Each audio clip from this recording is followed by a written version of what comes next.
কবিগুরু রবীন্দ্রনাথ ঠাকুরের লেখা কবিতা বাঁশি। কিনুগোয়ালার গলি, দোতলা বাড়ির লোহার গড়াদে দেওয়া একতলা ঘর, পথের ধারেই। লোনা ধরা দেয়ালেতে মাঝে মাঝে ধসে গেছে বালি, মাঝে মাঝে সেঁতা পড়া দাগ। মার্কিন ধানের মার্কা একখানা ছবি সিদ্ধিদাতা গণেশের দরজার পরে আঁটা। আমি ছাড়া ঘরে থাকে আরেকটি জীব, এক ভাড়াতেই, সেটা টিকটিকি।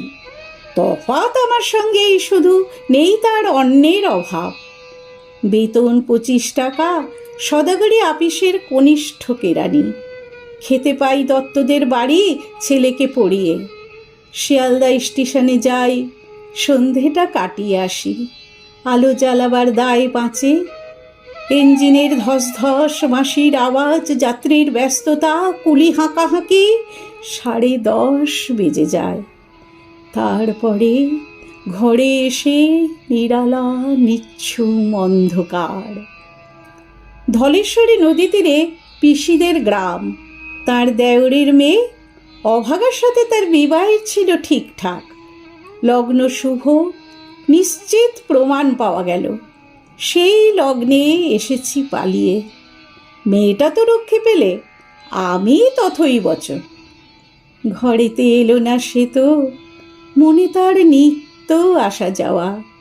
পরনে ঢাকাই শাড়ি, কপালে সিঁদুর। বর্ষা ঘনঘোর, ট্রামের খরচা বাড়ে, মাঝে মাঝে মাইনেও কাটা যায়। গলিটার কোণে কোণে জমে ওঠে, পচে ওঠে আমের খোসা ও আঁঠি, কাঁঠালের ভুতি, মাছের কানকা, মরা বেড়ালের ছানা, ছাই পাশ, আরও কত কি যে। ছাতার অবস্থা কেনা জরিমানা দেওয়া মাইনের মতো, বহু ছিদ্র তার। আপিসের সাজ, গোপীকান্ত গোসাইয়ের মনটা যেমন সর্বদাই রসসিক্ত থাকে। বাদলের কালো ছায়া স্যাঁতস্যাঁতে ঘরটাতে ঢুকে কলে পড়া জন্তুর মতন মূর্ছায় অসার। দিন রাত মনে হয় কোন আত্মরা জগতের সঙ্গেই যেন আষ্টে পৃষ্ঠে বাঁধা পড়ে আছি। গলির মোড়েই থাকে কান্তবাবু।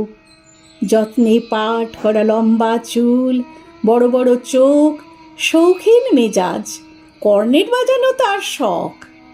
মাঝে মাঝে সুর জেগে ওঠে এ গলির বিভৎস বাতাসে। কখনো গভীর রাতে ভোরবেলা আলো অন্ধকারে, কখনো বৈকালে ঝিকিমিকি আলো ছায়ায়। হঠাৎ সন্ধ্যায় সিন্ধু বারোয়ায় লাগে তান। সমস্ত আকাশে বাজে অনাদিকালের বিরহ বেদনা। তখনই মুহূর্তে ধরা পড়ে এ গলিটা ঘোর মিছে, দুর্বিসহ মাতালের প্রলাপের মতো। হঠাৎ খবর পাই মনে, আকবর বাদশার সঙ্গে হরিপদ কেরানির কোনো ভেদ নেই।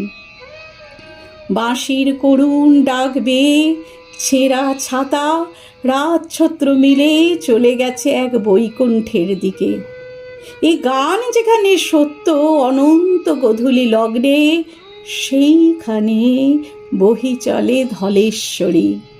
তীরে তমালের ঘন ছায়া আঙিনাতে, যে আছে অপেক্ষা করে, তার পরনে ঢাকাই শাড়ি, কপালে সিঁদুর।